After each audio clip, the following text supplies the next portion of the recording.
Ça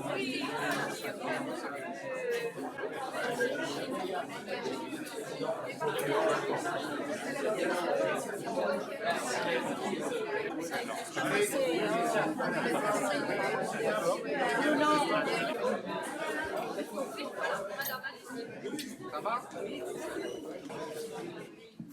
Est-ce que vous m'entendez bien? Oui. Oui, parfait.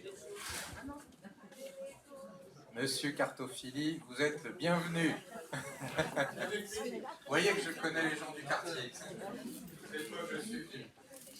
Et figurez-vous que Maliste et moi-même, nous ne considérons pas qu'il y a des quartiers plus ou moins importants. Il y a des grands quartiers, effectivement. Nous étions à Mireuil lundi soir. Il y a des petits quartiers, comme le Prieuré, mais il n'y a pas des quartiers plus ou moins importants. Et nous avons décidé, avec mon équipe, d'aller présenter le projet dans l'ensemble des quartiers, dans les grandes et dans les petites salles. Je pense que c'est le minimum de respect que l'on doit avoir vis-à-vis des habitants, vis-à-vis des électeurs. Et je dois avouer que j'ai quand même une certaine habitude des campagnes électorales. J'en ai fait quelques-unes et je suis assez stupéfait de voir que nous sommes les seuls à aller dans tous les quartiers présenter notre projet. Nous sommes les seuls. Vous n'aurez pas d'autres réunions de présentation du projet dans votre quartier du Prieuré. Bon, chacun jugera sur pièce.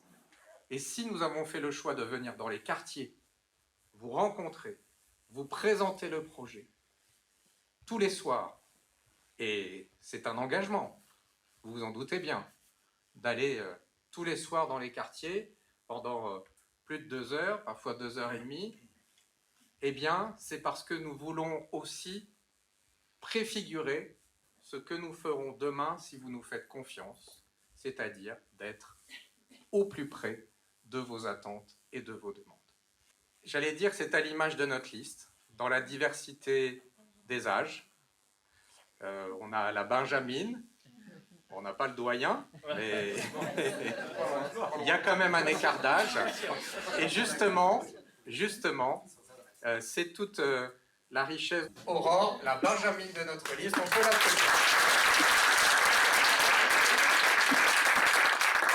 Merci Aurore. Et donc Jean-Claude. Merci. Bonsoir à toutes et à tous. Je m'appelle Jean-Claude Cosset. Je suis depuis 7 ans médiateur pour une mutuelle qui, bon, je ne vais pas faire de publicité, mais c'est la garantie mutuelle des fonctionnaires. Et entre les deux, j'ai quand même fait aussi une année comme juge de proximité à la juridiction de proximité de La Rochelle. Donc le droit, ça me connaît un petit peu. Et en parallèle à tout ça, parce que je suis toujours très très occupé, je m'occupe de la Fondation Maréchal Delattre, au niveau du département, de l'association Rhin-Danube, et puis j'ai intégré aussi depuis quelques années maintenant le comité Léonce Vieljeu. Alors d'habitude j'en parle pas, mais comme il n'y en a pas de présent ce soir, j'ai été aussi pendant de nombreuses années le secrétaire général du Stade Rochelais, et on m'a remercié de mes fonctions, on m'a remercié, oui, parce que j'étais engagé sur la liste à Olivier. Alors, je vais sans tarder commencer à vous présenter notre projet, parce que c'est voilà, le but de notre rencontre de ce soir. Ce projet, il a été conçu pendant des mois et des mois par l'écoute, par les rencontres.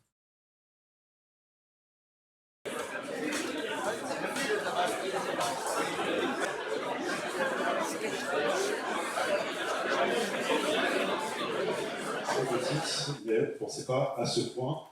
C'est archi comble. Merci de montrer votre intérêt pour les sujets que nous allons aborder. Mais avant de parler précisément du projet, du programme et de ce que Jean-François Fontaine nous a apporté avec nous, tous Rochelais, d'abord une petite vidéo.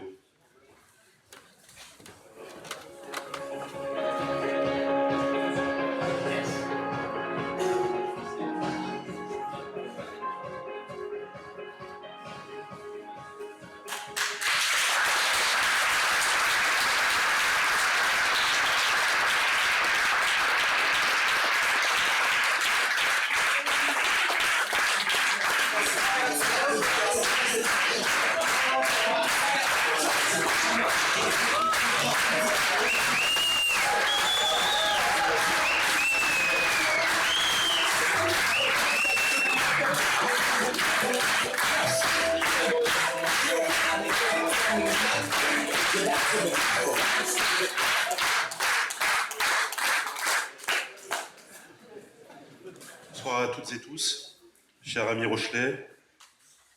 Bienvenue, merci d'être venus si nombreux. Nous sommes réunis ce soir pour parler du projet que nous voulons porter avec Jean-François Fontaine pour La Rochelle et pour les Rochelais. Alors mon rôle ce soir, c'est d'être relativement court. Ceux qui me connaissent savent que ça va être un exercice particulièrement difficile pour moi. 110 propositions pour les quartiers, je crois que nous sommes le projet qui en propose le plus, avec ambition, sincérité, et sans mensonge, j'aurais l'occasion de le dire. 110 comme une référence, n'est-ce pas Christophe? Je te laisserai pour les personnes qui ont voté en 1980. Aucune proposition définitive n'a pour le moment été satisfaisante. Il faudra qu'on trouve les moyens et qu'on mette en œuvre les moyens pour arriver à ce double objectif qui est de sécuriser et d'apaiser une rue qui est aujourd'hui empruntée comme un boulevard. Michel, qui est travailleur social à l'hôpital et qui s'occupe des plus démunis, qui est également anthropologue de la santé. La Fondation Fiers de nos quartiers, c'est pas rien. Elle nous est très utile encore aujourd'hui. Nous continuons à les recevoir et à travailler avec eux pour développer les actions dans les quartiers. C'est pourquoi nous avions décidé de scinder en plusieurs temps ces développements durables, qui est un des grands axes du projet. Quand on parle d'éducation, quand on parle de culture, vous avez toujours à la fin des propositions qui sont de ce fil conducteur de développement durable et qui renvoient à cette dernière grande partie qui est la ville durable que nous voulons. Avant de conclure par Alain Rosset, président de la région Nouvelle-Aquitaine, qui arrive par le train de 19h57. Je ne t'ai pas oublié, Catherine.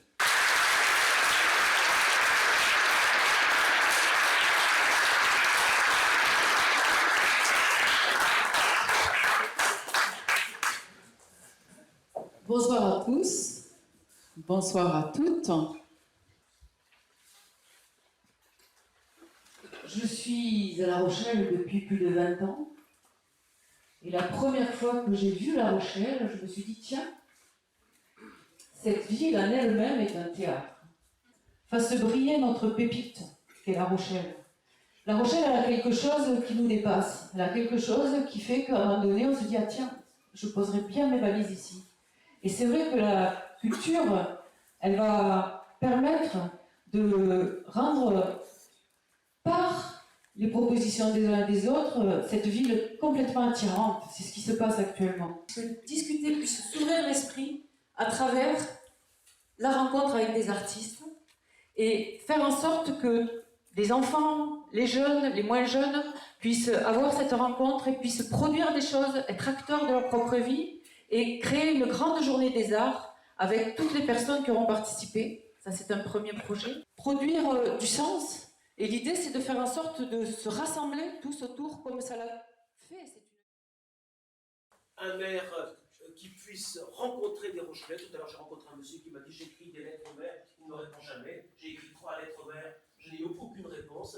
C'est pas admissible. » Donc l'idée, c'est qu'effectivement, primo, aucun prix ne reste en réponse. Ça me semble être le minimum syndical.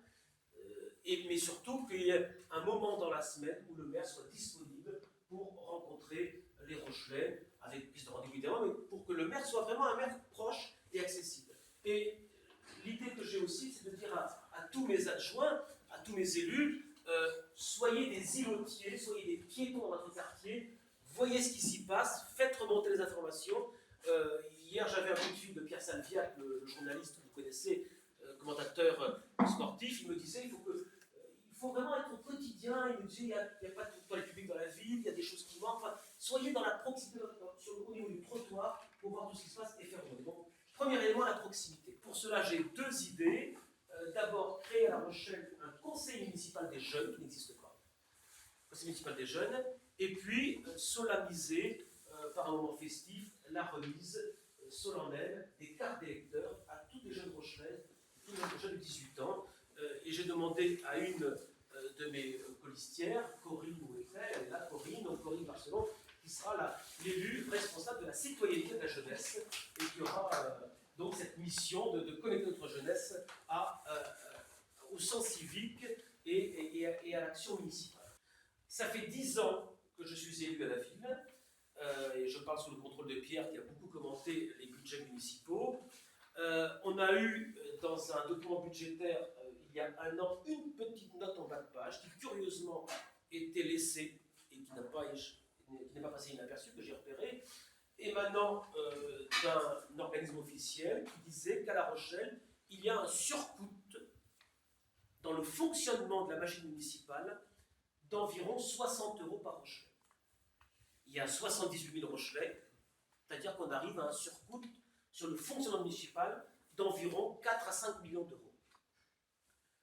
La décision que j'ai prise, c'est de nommer un élu qui, dans l'organigramme actuel, n'existe pas, qui est un élu qui aura, que je vais intituler adjoint à la réforme et aux économies budgétaires, qui est un élu qui aura un regard transversal sur toutes les dépenses de la ville, avec l'objectif de diminuer de 4 à 5 millions d'euros le fonctionnement de la ville.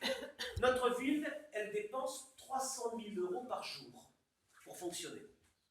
300 000 € par jour, 10 millions d'euros par mois, 120 millions d'euros par an. Ne soyons pas dans l'illusion, lorsqu'on est sur le Vieux-Port et à la Jeunette, il y a beaucoup de pauvreté dans la ville, donc on veut être dans l'équilibre et consacrer une partie de cette somme à aider les centres sociaux, les associations qui œuvrent dans le domaine de l'aide aux personnes âgées, à l'enfance, etc. Donc notre centre-ville n'est pas dans le meilleur de sa forme. L'idée, c'est qu'on veut le rendre plus accessible pour le dynamiser, ce centre-ville. Et puisqu'on parle de centre-ville, moi je voudrais, et puisque c'était un peu la réunion censée sur le centre-ville, m'attarder un petit peu sur le sujet. La fermeture de ce bureau de poste, en fait, ils ont mis en place une permanence à l'Intermarché pour que du personnel de la Poste puisse aller apprendre aux caissières comment faire un service postal, quoi. Et bon, bah, évidemment, je veux dire, en 8 jours, on ne forme pas un fonctionnaire. Hein. Un fonctionnaire, c'est un professionnel qui a des connaissances, qui connaît la loi, qui connaît, voilà, dans le centre-ville. Donc autant vous dire que voilà, c'est des choses contre lesquelles nous lutterons. Et quand je disais tout à l'heure que nous serons une équipe militante au sein de la municipalité, il est bien évidemment que nous soutiendrons tous les collectifs d'usagers qui se mobiliseront pour lutter contre la fermeture des services publics.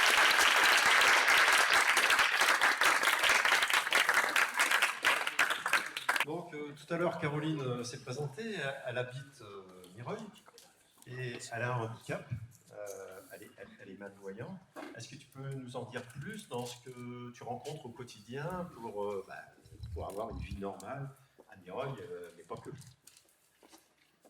Tout à fait. Alors, quand on a un handicap, la première chose qui est compliquée, c'est déjà d'aller d'un point A à un point B dans un temps raisonnable pour pouvoir continuer à vivre, travailler, aller au spectacle, avoir des loisirs, et s'occuper de ses enfants. Des bus soi-disant accessibles, mais en fait, il y en a 1 sur 5. Et il y a un transport qui existe à la demande pour les personnes en situation de handicap, mais qui ne propose qu'un aller-retour par jour sur réservation. Donc vous comprendrez bien vite qu'un aller-retour par jour, c'est grandement insuffisant pour pouvoir avoir une vie normale. Donc un des souhaits de cette liste, c'est d'étoffer cette offre de transport et qu'elle soit complètement accessible.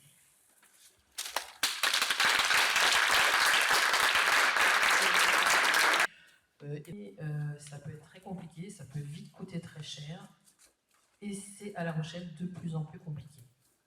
Donc, une des propositions que nous avons, c'est des centres de santé qui permettraient d'avoir une approche globale. Alors, ce sont des médecins, j'ai du mal à dire des médecins, par rapport au serment d'Hippocrate, qui pratiquent les dépassements d'honoraires, médecins spécialistes, secteur 2, et qui ne payent pas d'impôts, pas du tout d'impôts, ni de foncier, ni d'impôts sur le revenu pendant 5 ans, puis après, pendant 9 ans, de façon dégressive. Donc les conséquences de cette affaire-là, c'est qu'on a complètement déshabillé un certain nombre de cartes de projet urbaines, et puis, conséquence de ça, on est obligé de créer une maison de santé à Villeneuve, parce que à Villeneuve, il n'y a pratiquement plus de médecins. Alors, on a créé une maison de santé avec vos impôts, au passage. Donc d'un côté, il manque de recettes, de l'autre côté, on recrée une maison de santé, donc on voit que c'est une gestion aberrante. Et plébiscitée par l'Organisation mondiale de la santé, il n'y a pas que la France Insoumise ou que La Rochelle en commun qui préconise ça, c'est plébiscité comme un système efficient Et ça permet également de désengorger les services d'urgence où, soi-disant, les gens vont pour des histoires de bobologie. Bien sûr, ce n'est pas des histoires de bobologie, c'est qu'il y a des polypathologies, il y a un vieillissement de la population, et on a vraiment besoin de centres de santé.